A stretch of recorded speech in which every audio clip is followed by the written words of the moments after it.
शबाना के हाथ कँप रहे थे जब वो मेम साहिब के बड़े ड्राइंग रूम का मार्बल फ्लोर पूछ रही थी।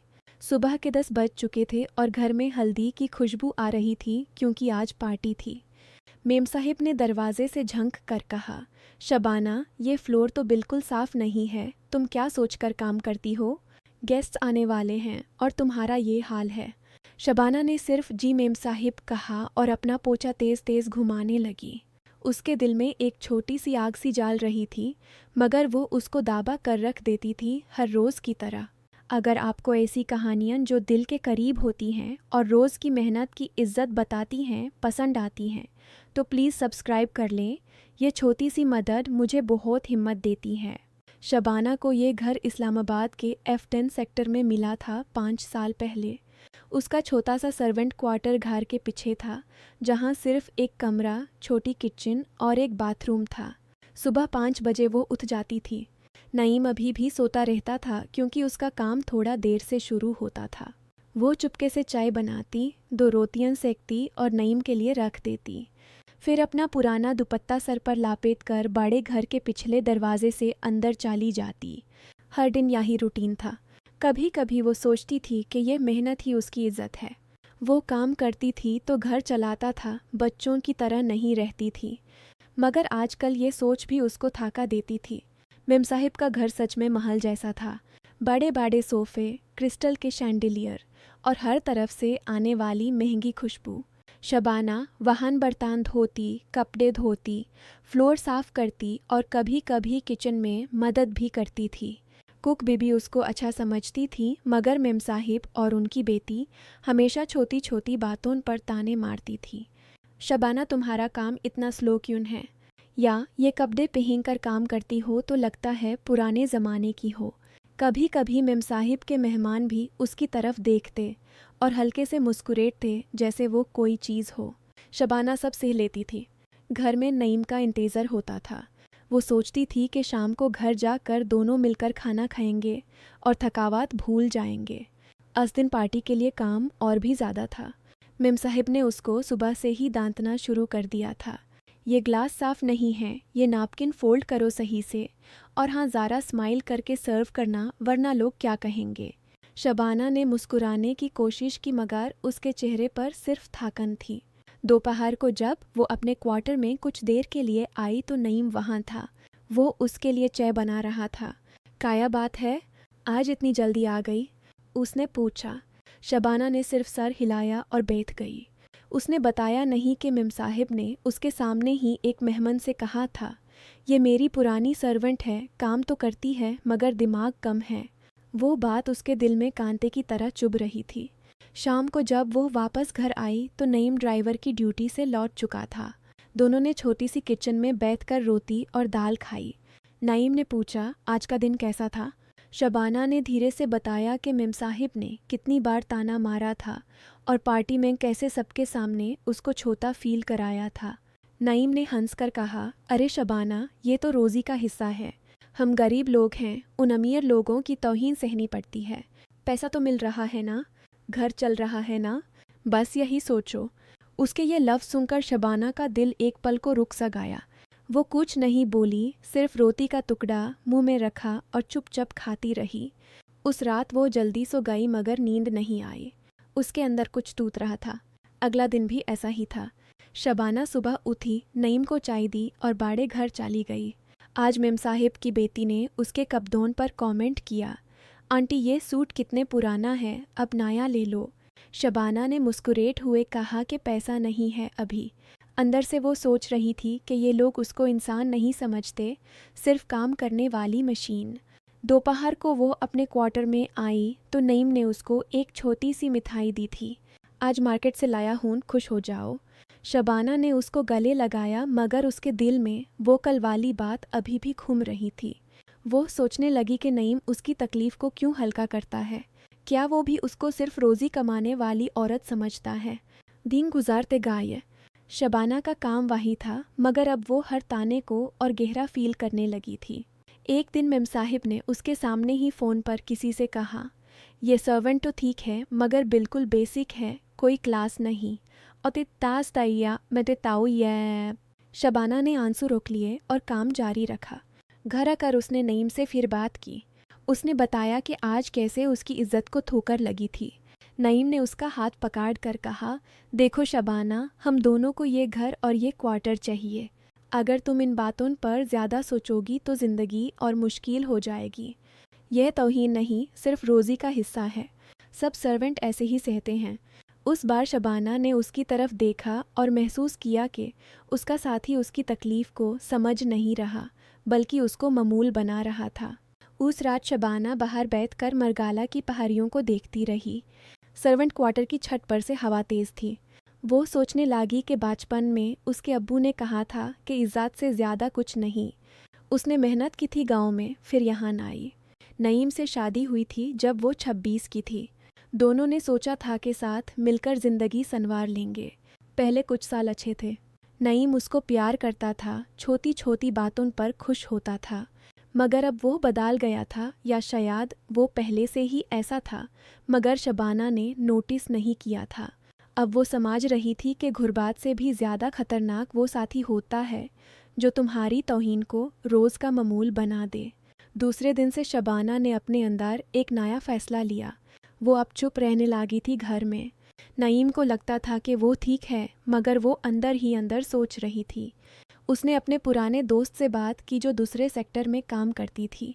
उसने पूछा कि क्या कोई छोटा रूम मिल सकता है।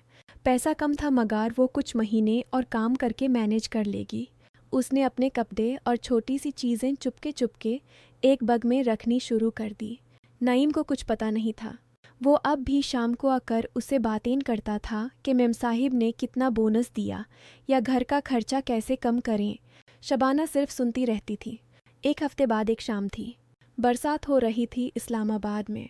हवा ठंडी थी और सर्वेंट क्वार्टर की छोटी खिड़की से पानी की बूंदें अंदर आ रही थी। शबाना ने खाना पकाया, दोनों ने खाया। नईम ने टीवी पर न्यूज़ देखी और फिर उसको गले लगाया। उस वक्त शबाना ने धीरे से कहा, नईम, मैं सोच रही हूँ कि हम दोनों अलग हो जाएं। नईम ने पहले समझा नहीं। वो हंस पड़ा, क्या बकवास कर रही हो? शबाना ने उसकी तरफ देखा और बोला, मैं मजाक नहीं कर रही। मैं अपनी इज्जत के लिए ये सब सह नहीं सकती। तुम हर रोज़ कहता हो कि यह रोज़ी का हिस्सा है, मगर मेरे लिए ये मेरी ज़िंदगी का हिस्सा बन गया है और मैं इसमें खुद को खोने नहीं देती। नईम का चेहरा बदल गया। उसने बहुत देर तक उसको समझाने की कोशिश की। तुम अकेली क्या करोगी? पैसे कैसे चैलेंज? घर कहाँ जाओगी? शबाना ने सिर्फ ये कहा, मैं कुछ ना कुछ कर लूँगी, मगर यहाँ रहकर रोज़ अपनी तौहीन को नॉर्मल नहीं मान सकती। नईम ने गुस्सा किया, फिर रोए भी, मगर शबाना का दिल अब पत्थर हो चुका था। वो उठी, अपना छोटा सा बैग उठाया जो उसने पहले से तैयार कर रखा था।